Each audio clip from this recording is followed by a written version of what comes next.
جدا والصغرى والمتوسطة، والذي ترأسه السيد رئيس الحكومة الفاضل، وما يكتسيه نظام الدعم الخاص الموحد للمقاولات بدورها الاستراتيجي. حضرات السيدات والسادة، منذ أن حظي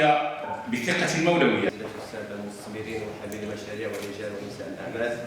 السيدات والسادة ممثلي وسائل الإعلام، كل اسمه وصفته، السلام عليكم ورحمة الله تعالى وبركاته. اليوم اعطينا انطلاق ديال الفعاليات نتاع القافله الجهويه لجهه الشرق من اجل تقديم نظام الدعم المخصص للمقاولات الصغرى جدا والصغرى والمتوسطه في اطار ميثاق الاستثمار وفي اطار الانطلاقه الفعليه اللي اعطاها السيد رئيس الحكومه يوم 11 نوفمبر بالرشيديه. هذه النظام ديال الدعم اللي عنده اهداف متعدده، ابرز بطبيعه الحال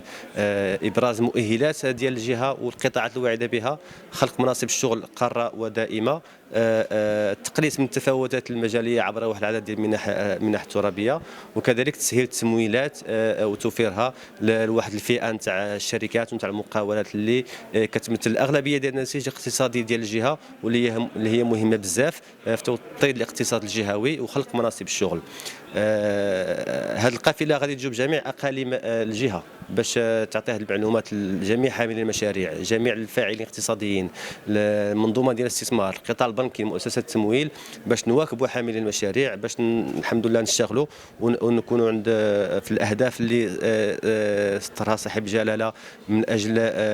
بلوغ الاهداف ديال الاستثمار وخلق مناصب الشغل في افق سنه 2026. ولجهه الشرق عندها فيها واحد النصيب مهم بحكم المؤهلات ديالها، بحكم البنيه التحتيه ديالها، بحكم القطاعات الواعده اللي اليوم الحمد لله بدات كتبان على المستوى الجهوي في قطاع الصناعه، في قطاع السياحه، في قطاع الخدمات، التكنولوجيات الحديثه، وكذلك في قطاع ديال الطاقات المتجدده. وخلينا نموذج على ذلك هم المشاريع الكبرى اللي بدات كتعرفهم الجهه في قطاع السيارات وانتاج شفرات الرياح الى اخره. دونك كنتمنوا على انه يكون واحد الانخراط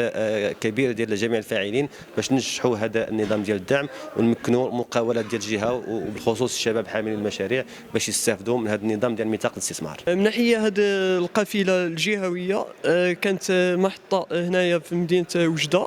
اللي كان حضور ديال السيد المدير الجهوي للاستثمار، السيد مدير الضرائب، وجميع الفاعلين الاقتصاديين ورواد الأعمال، المواكبة ديال أصحاب المشاريع في الإطار ديال تنزيل الأوراش الحكومية الكبرى منها ميثاق الاستثمار، أيضا الورش ديال الانتقال الرقمي وفق هذه الاستراتيجية اللي طلقتها الحكومة برئاسة السيد رئيس الحكومة حول دعم الموجه لفائدة المقاولات الصغيرة والصغيرة جدا.